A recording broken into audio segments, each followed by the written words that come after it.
Selamat pagi, Shalom Bapak Ibu, salam damai Kristus. Senang sekali kalau pada kesempatan hari ini kita bisa beribadah bersama dan rasanya ini khotbah onset saya yang pertama kali.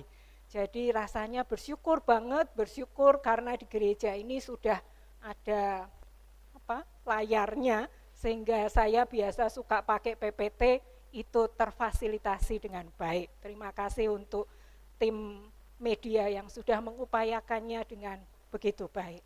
Nah, hari ini temanya adalah beritakanlah Injil dalam segala kesempatan. Masih berhubungan dengan khotbah hari Minggu yang lalu dan tadi nats pembimbing juga dibacakan oleh Pak TAD, itu juga menjadi bahan perenungan kita dari Lukas 4 ayat 18. Kalau saya mengulang sedikit, begitu dikatakan bahwa roh Tuhan ada pada Yesus dan oleh sebab Allah lah sebab ia telah mengurapi aku untuk menyampaikan kabar baik kepada orang-orang miskin, dan ia telah mengutus aku untuk memberitakan pembebasan kepada orang-orang tawanan dan penglihatan bagi orang-orang yang buta, untuk membebaskan orang-orang yang tertindas, untuk memberitakan tahun rahmat Tuhan yang telah datang.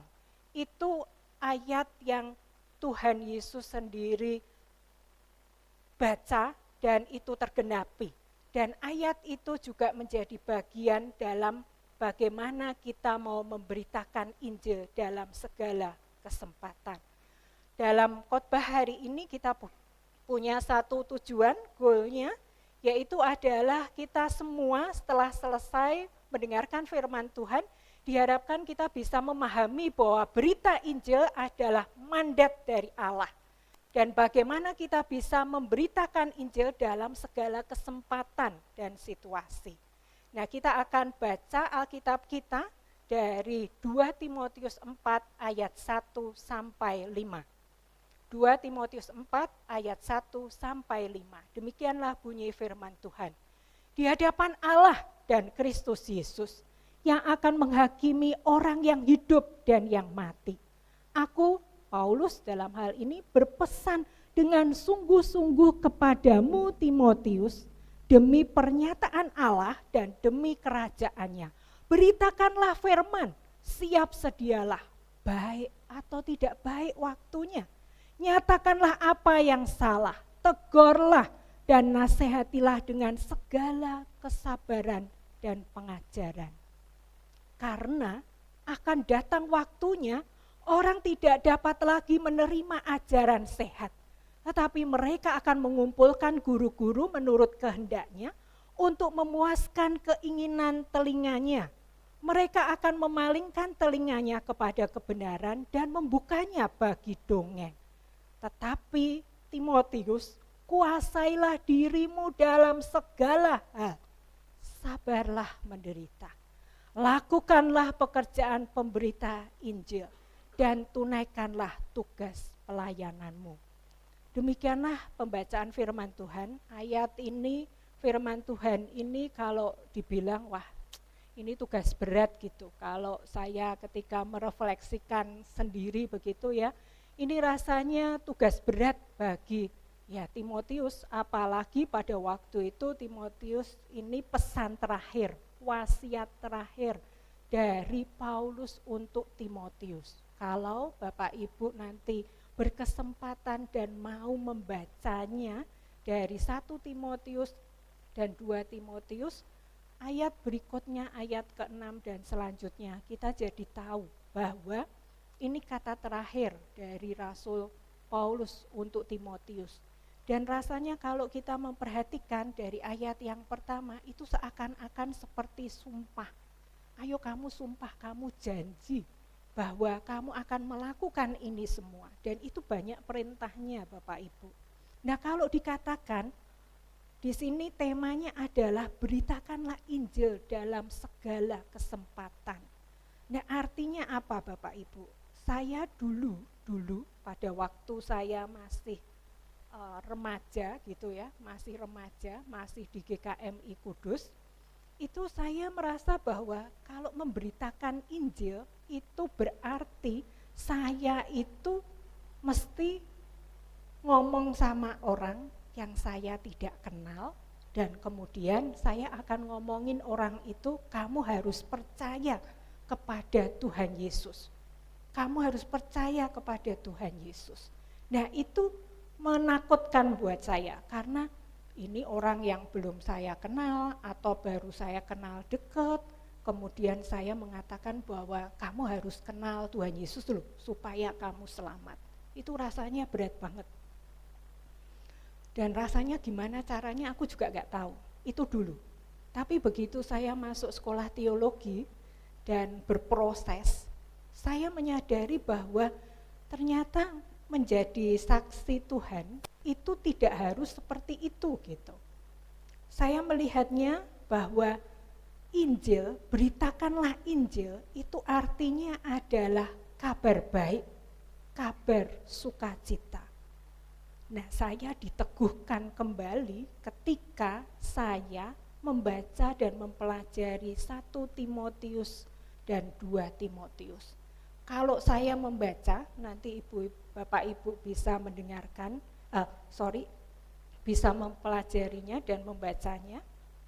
Di situ dikatakan bahwa ternyata kabar baik itu, Injil itu dimaknai dengan perbuatan baik, dimaknai dengan pekerjaan baik, dimaknai dengan keluarga yang baik, dimaknai dengan perjuangan baik.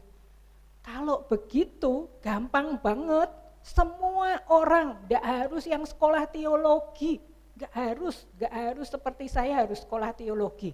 Tapi kita akan berbuat baik, setiap hari pun kita bisa berbuat baik.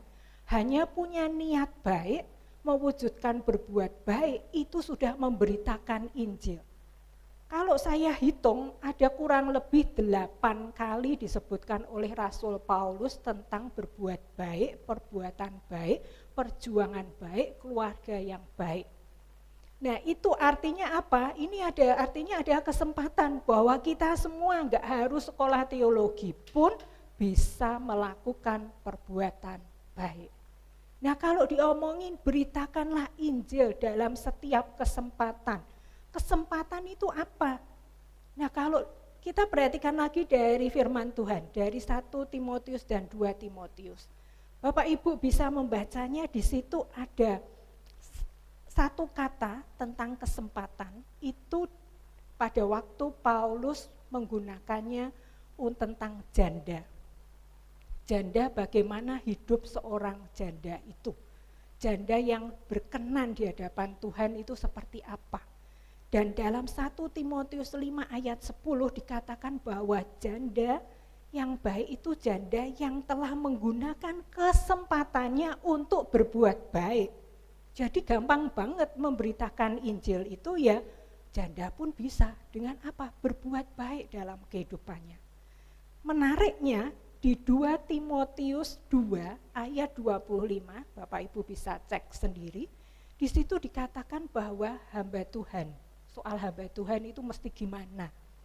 Nah, hamba Tuhan itu juga punya kesempatan. Kesempatan untuk apa? Di sini tidak dikatakan berbuat baik, ini lebih spesifik. Hamba Tuhan itu punya kesempatan untuk menuntun orang dan memimpin orang. Orang apa?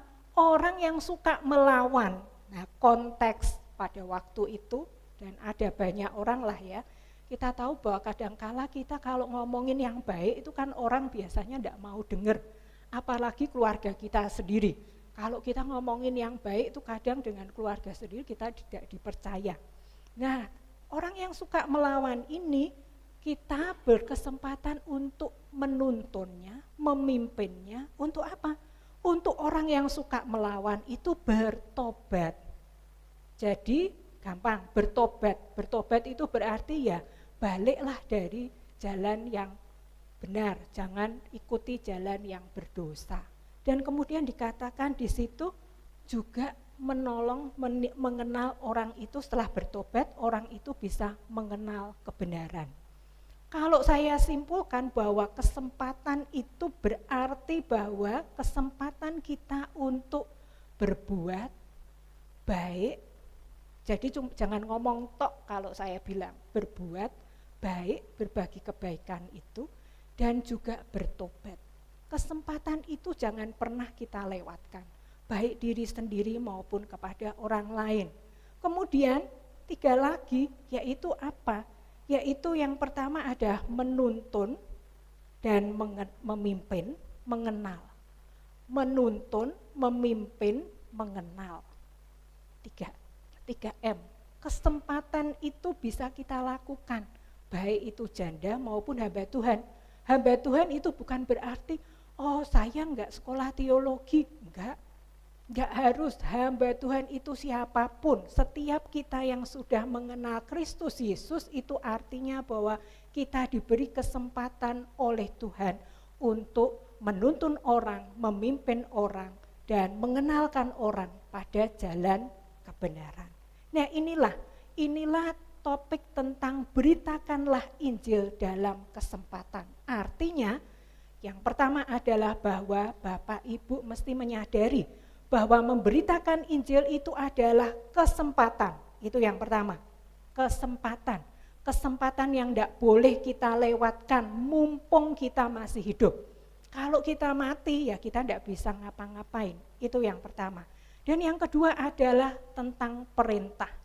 Kenapa dikatakan itu perintah, mandat Allah? Karena kalau Bapak Ibu perhatikan dari 2 Timotius 4, 1 sampai 5 ada 9 kata perintah.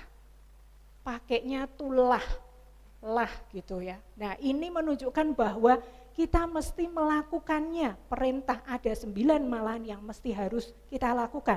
Bukan hanya kepada Timotius tetapi kepada kita juga. Yang pertama adalah beritakanlah firman.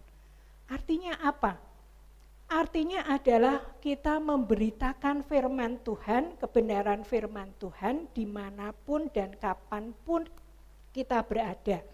Bapak Ibu bisa melihatnya dari 2 Timotius 3 ayat mulai ayat 15 sampai dengan yang ke-17.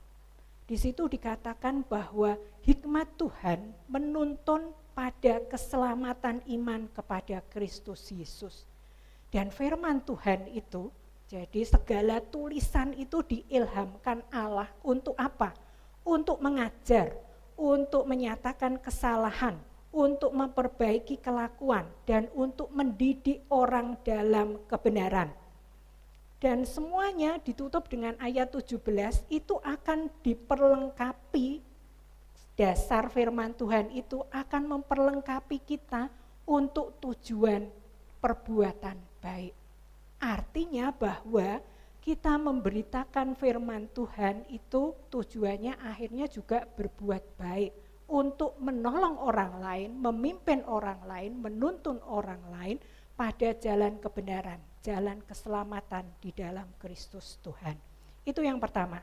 Yang kedua adalah siap sedialah, baik atau tidak baik waktunya.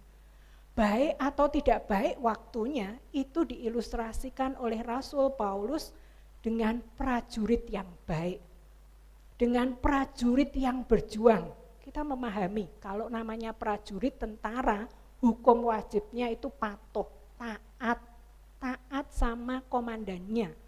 Nah itu yang diharapkan dari kita umatnya. Bagaimana kita taat patuh kepada pimpinan Tuhan, taat dan patuh seperti prajurit kepada komandannya. Dan bukan hanya ilustrasi prajurit, tetapi juga ada ilustrasi olahragawan yang bertanding, juga petani yang bekerja keras. Artinya semuanya dalam situasi baik atau tidak baik waktunya, mereka harus siap sedia. Untuk apa? Untuk memberitakan firman. Untuk apa? Untuk berbuat baik. Baik atau tidak baik waktunya. Mungkin perasaan kita rasanya tidak bisa terima untuk berbuat baik kepada orang yang sudah menyakiti hati kita. Rasanya melukai banget sampai kita tidak bisa tidur barangkali. sampai kita sakit. Tapi kalau kita masih bisa, ya itu kan tidak baik waktunya. Tapi firman Tuhan mengatakan kita harus tetap berbuat baik. Kita tetap memberitakan firman Tuhan yang baik. Itu tetap harus kita lakukan. Itu yang kedua. Yang ketiga adalah nyatakanlah apa yang salah. Nyatakanlah apa yang salah. Konteks pada waktu itu terjadi kemerosotan moral. Bapak Ibu bisa baca itu di ayat 2 Timotius 3, ayat 2 sampai 5. Dan kemudian di bacaan kita sendiri 2 Timotius 4 ayat 3 dan 4. Di situ dikatakan bahwa orang-orang sekarang ini, orang-orang yang mengalami kemerosotan moral itu adalah mencintai dirinya, maksudnya ini egois, mementingkan diri sendiri, tidak peduli dengan orang lain, menjadi hamba uang, sombong, pemfitnah, memberontak pada orang tua. Kemudian juga tidak tahu berterima kasih, tidak suka dengan hal-hal yang rohani, tidak suka dengan agama, lebih suka jalan-jalan lah ketimbang maksudnya betul-betul mencari Tuhan, dan tidak tahu bagaimana mengasihi, tidak suka berdamai, suka menjelekkan orang, gosip, fitnah, tidak dapat mengengkang diri, garang, tidak suka yang baik, suka berkhianat. Jadi kalau janji itu mesti dikhianati, tidak berpikir panjang, berlagak tahu, menuruti hawa nafsunya daripada menuruti Allah, dan juga lebih suka maksudnya lebih suka tidak mau beribadah, walaupun rasanya beribadah, tetapi mereka tidak sungguh-sungguh melakukan ibadah itu. Nah, ini yang terjadi di kemerosotan moral yang terjadi disebutkan oleh Timotius kepada ini yang disebutkan oleh Paulus kepada Timotius. Dan pada waktu itu juga di ayat yang tadi kita baca, di ayat 3 dan 4 dikatakan, berkenaan dengan beritakanlah firman, siap sedialah. Ternyata ada orang-orang tuh yang tidak suka dengerin firman, bahkan ngatur gitu loh, aku tidak suka yang kayak begitu, aku maunya yang kayak begini. Bahasa sederhananya tuh seperti itu. Mereka lebih suka mengumpulkan guru-guru yang sesuai dengan keinginan mereka untuk memuaskan telinganya. Itu keadaan akhir zaman. Dan bukankah kalau itu terjadi di Efesus, bukankah saat sekarang ini pun, konteks sekarang ini pun itu terjadi dalam kehidupan kita. Tapi walaupun dalam situasi seperti itu, Paulus mengatakan nyatakanlah apa yang salah, harus berani, kita harus berani mengatakan apa yang salah. Berikutnya di situ dikatakan yang keempat, tegurlah. Dan bukan hanya tegurlah, nasihatilah. Jadi ya ditegur, ya nasihatilah. Yang kelima adalah nasihatilah. Artinya apa? Nasihat itu kayak hiburkanlah. Jadi boleh menegur dengan keras, tetapi juga hiburlah. Dengan segala kesabaran dan pengajaran. Harus sabar memang. Jadi ada kualitas bagaimana kita sabar untuk memberitakan firman Tuhan di tengah situasi yang tidak baik, untuk kita bisa berbuat baik di situasi yang tidak baik. Dan kata-kata sabar itu Bapak Ibu bisa temukan di beberapa ayat dari Timotius ini, di pasal 2 ayat 10, di pasal 2 ayat 24, dan di pasal 3 ayat 10. Jadi sabar itu menjadi sesuatu yang penting banget. Nah, kalau soal pengajaran kita bisa melihatnya bahwa dasar bahwa firman Tuhan itu berkuasa untuk mendidik orang dalam kebenaran, menyatakan kesalahan dan lain sebagainya. Itu di pasal 3 ayat 15 sampai 17 itu menunjukkan bahwa pengajaran firman Tuhan itu perlu tetap kita sampaikan apapun dan bagaimanapun situasinya. Dan setelah itu Bapak Ibu tidak berhenti sampai di situ. Firman Paulus juga mengatakan di yang keenam, kuasailah dirimu dalam segala hal. Artinya apa? Menguasai diri dalam segala hal. Kalau dibilang dalam situasi yang tidak mudah, orang tidak menyukai kita, barangkali orang tidak setuju dengan kita, mereka kepengennya mereka itu dituruti ketimbang nurutin kita, itu kan tidak mudah. Kalau konteks di sini malah dalam suasana penderitaan. Tapi kita mesti menguasai diri. Nah, di dalam firman Tuhan ini di 2 Timotius 1 ayat 7 dikatakan bahwa Tuhan itu memberi bukan roh ketakutan, tetapi roh yang membangkitkan kekuatan, kasih, dan ketertiban. Artinya bahwa kalau kita menguasai diri, kita tetap Tuhan beri roh yang membangkitkan kekuatan, kasih, dan ketertiban. Jadi jangan takut, karena kalau kita takut itu bukanlah dari Tuhan. Dan kalau Bapak Ibu memperhatikan dari kitab Galatia, itu tentang buah roh. Salah satunya dalam buah roh itu ada kata-kata penguasaan diri. Artinya bahwa kalau kita menguasai diri dalam segala hal, maka kita tidak akan malu bersaksi. Di 2 Timotius 1 ayat 8, Paulus juga mengatakan kepada Timotius, jangan kamu malu bersaksi. Jangan kamu malu terhadap aku yang orang narapidana ini, orang hukuman. Tetapi jadilah pekerja yang tidak malu untuk berbuat baik. Jadi kalau kita mau memberitakan firman Tuhan, kita punya hambatan, rasanya takut, malu, dijawab nih sama Paulus, bahwa kita tidak perlu takut karena Tuhan memberikan roh yang membangkitkan kekuatan, kasih, dan ketertiban. Dan berikutnya yang ketujuh adalah sabarlah menderita.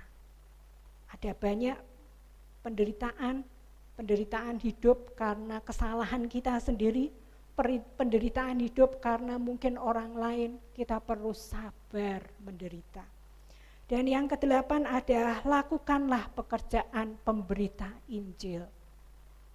Melakukan pekerjaan pemberita Injil ini, kalau Timotius dia sudah pernah pergi bersama Paulus, bagaimana dia melakukan pekerjaan pemberita Injil. Nah, konteks sekarang apa?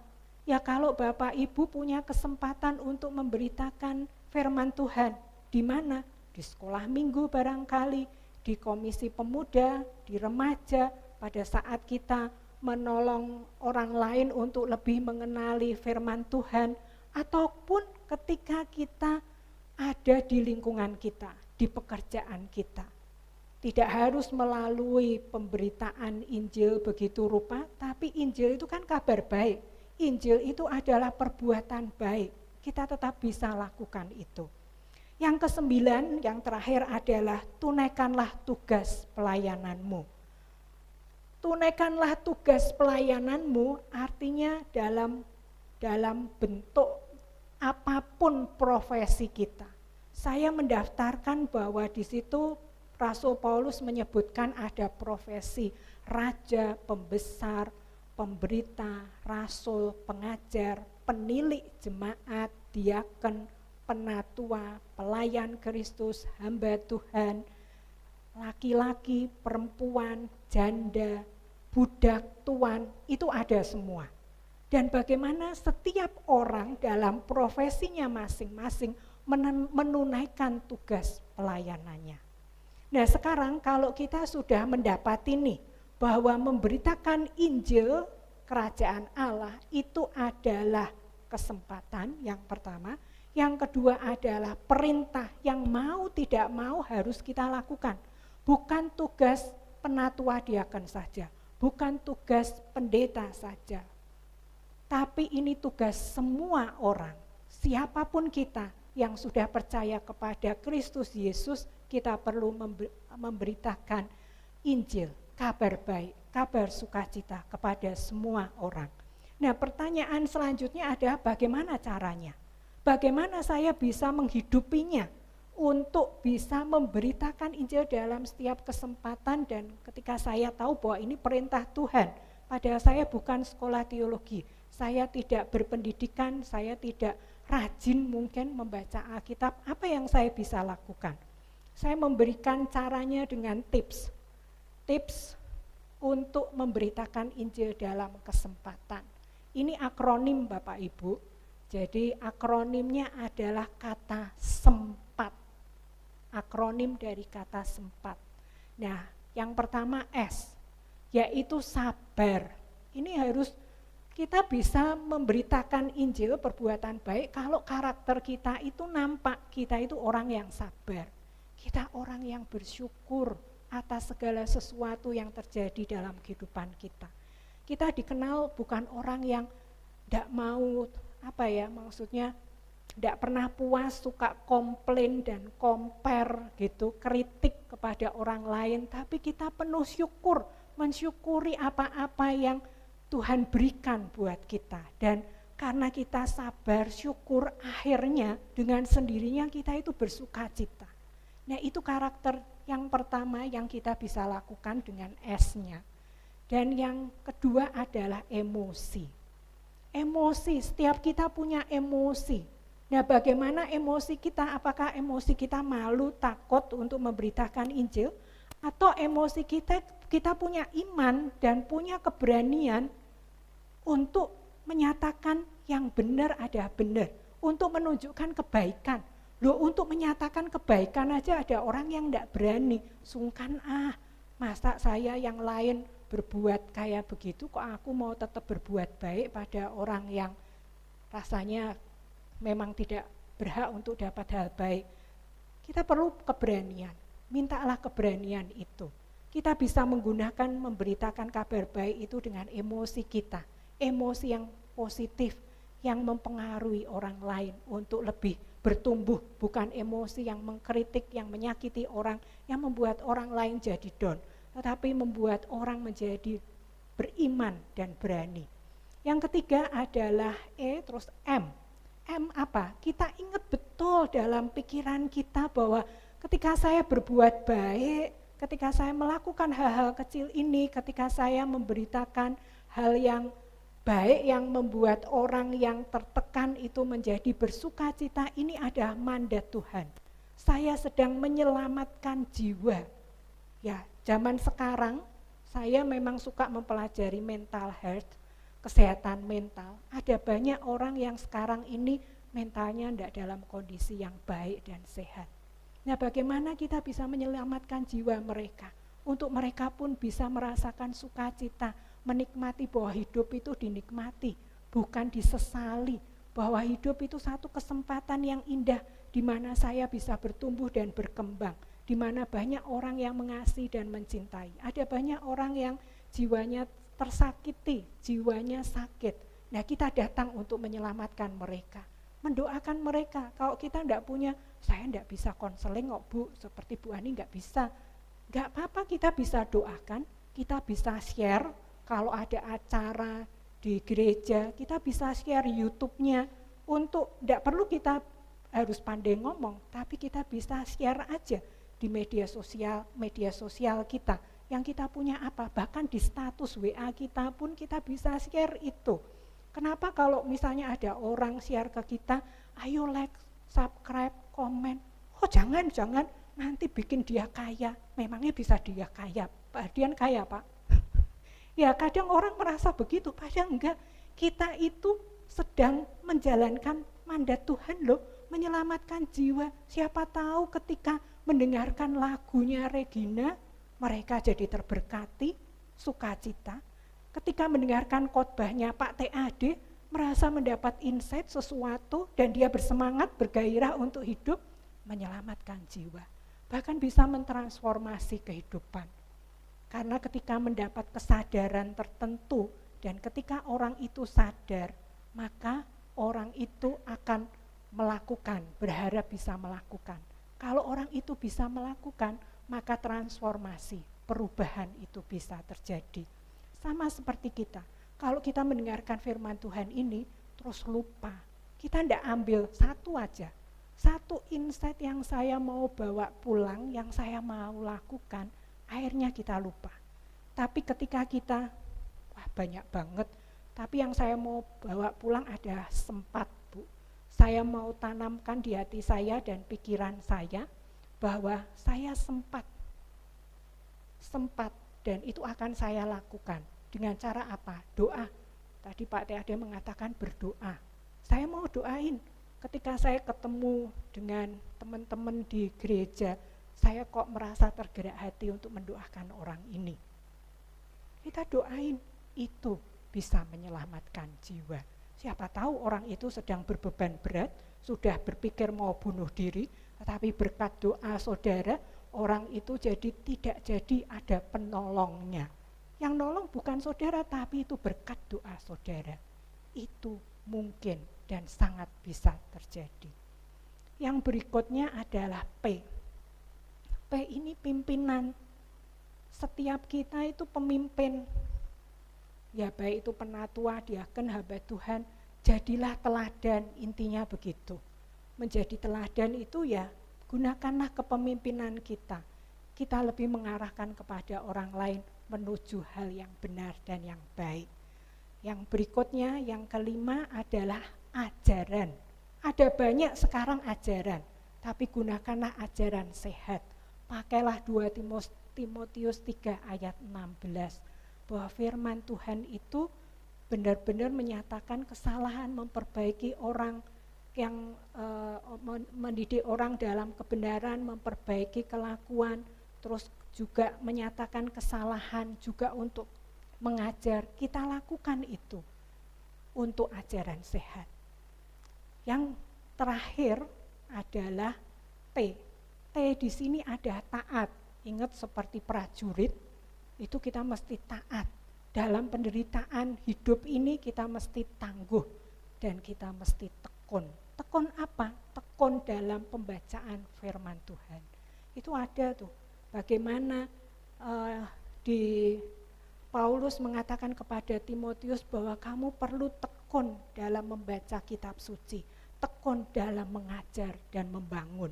Menarik sekali. Dan kalau kita melakukannya, mungkin kita sudah masuk dalam membaca Alkitab setiap hari.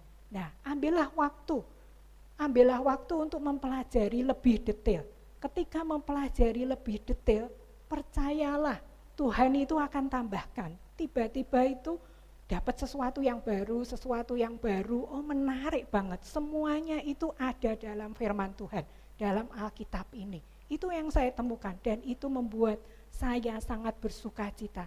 Saya berharap Bapak Ibu membawa pulang ini bahwa tipsnya itu gampang kalau mau memberitakan Injil dalam segala kesempatan, karena ini juga perintah Tuhan, yaitu dengan kata sempat. Dan bagaimana sempat ini benar-benar kita hidupi di dalam hidup kita.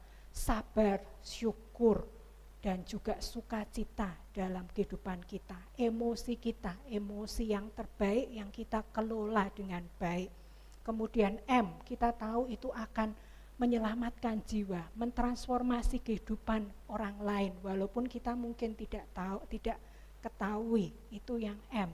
Kemudian P-nya itu pimpinan. Kalau kita jadi pemimpin dimanapun kita berada, gunakanlah itu untuk bisa berbuat baik, untuk mengabarkan hal yang baik.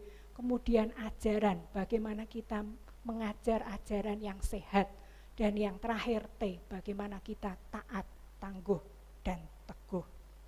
Marilah kita bersama-sama memberitakan Injil dan beritakanlah kabar baik. Kita akan merefleksikan firman Tuhan ini dan saya minta Petris untuk menyanyikan solo lagu Hidup Ini Adalah Kesempatan, tetapi saya gubah di terakhirnya bahwa Tuhan akan memakai hidup kita selama kita masih hidup.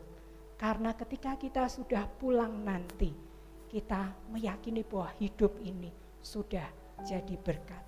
Hidup ini adalah kesempatan.